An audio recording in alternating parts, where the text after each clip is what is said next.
Hey, welcome back to another video of editing basics. In this video, we are going to learn how to add and manage brand colors in GetStencil. Currently, GetStencil doesn't have a built-in feature to save and manage brand colors directly within the platform. However, you can still efficiently use and manage your brand colors by following these steps. First of all, head over to getstencil.com and log in to your account.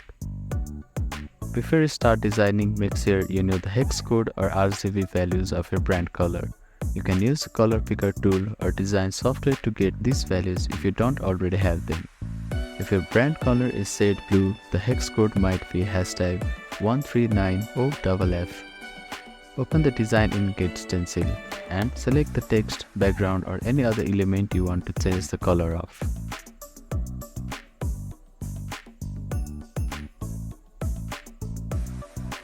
Click on the color here and you can see the color picker option.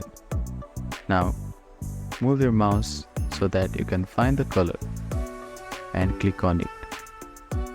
You can manually enter the hex code for your brand color. You can copy the hex code from your defined brand color and paste it directly into the color field here. As you work on your design, repeat the process for every element where you want to apply your brand color, including text, icon, background, borders, and so on. For consistency, always use the exact hex code or RGB value to ensure your color matches your branding. Once you have created design using your brand color, you can save it as a template for future use. This way, you won't need to manually input the hex code every time.